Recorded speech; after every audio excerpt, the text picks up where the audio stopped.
Étudier l'organisation, l'anatomie des céphalocordés et nous avons choisi comme modèle Branchiostoma lanceolatum dont le nom commun est l'amphioxus, amphioxus qui signifie littéralement pointu au debout. C'est un petit invertébré d'une longueur de 2 à 5 cm dont le corps est comprimé latéralement. Son aspect rappelle vaguement celui des poissons. Ici, on le voit dans une main pour donner un petit peu une idée relative de sa taille. Cet animal est intéressant car il possède des caractères communs avec les vertébrés, mais attention, les céphalocordés ne sont pas les ancêtres des vertébrés. Ce sont des animaux marins qui vivent près des côtes. On les trouve essentiellement en Méditerranée atlantique, Manche et mer du Nord. Ils sont capables de nager par des ondulations latérales. L'ondulation latérale, c'est un mode de locomotion euh, très efficace en milieu marin et beaucoup plus performant en tout cas que les ondulations dorso-ventrales que peuvent pratiquer les vers par exemple. Donc il est capable de nager, mais la plupart du temps, il vit aux 2 tiers enfoncé dans le sable, avec sa partie antérieure ici qui émerge au-dessus du sable, et sa bouche entourée de tentacules, donc lui permet de filtrer de l'eau. L'eau va ensuite gagner le pharynx, où va être extrait d'une part l'oxygène, et d'autre part vont être retenues des particules alimentaires qui se trouvaient en suspension dans l'eau. Donc on parle de nutrition par microphagie et on verra ça un petit peu plus loin. Lorsqu'on observe un amphioxus en vue latérale, donc ici voici l'animal schématisé, la région antérieure est là, la région postérieure, face dorsale, face ventrale. Donc en vue latérale, eh bien, on distingue à la surface du corps des lignes en forme de chevron dont les pointes sont dirigées vers l'avant. Ces lignes sont en fait des cloisons conjonctives que l'on appelle les myoceptes qui séparent des masses musculaires métamérisées que l'on appelle les myomères. Donc tout ceci, ce sont des muscles métamérisés ici qui se répètent.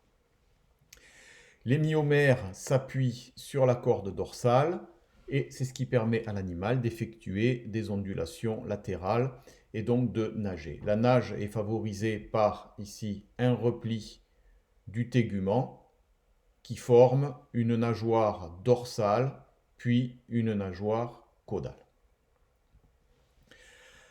À la face ventrale, on distingue 3 orifices. Alors, plutôt dans la région antérieure, on va trouver la bouche ici qui est circulaire et entourée d'une couronne de tentacules.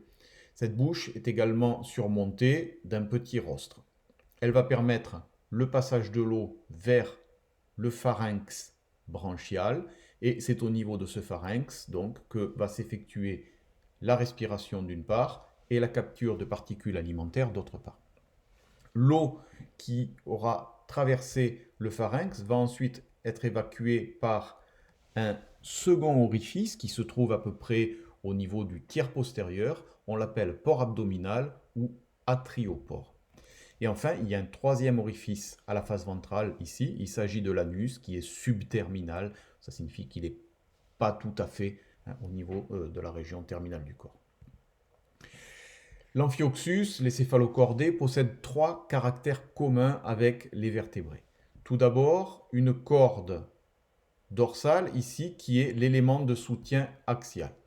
Chez l'amphioxus, la corde persiste toute la vie de l'animal, alors que chez les vertébrés, on va la trouver uniquement au stade embryonnaire. Elle sera ensuite remplacée par la colonne vertébrale.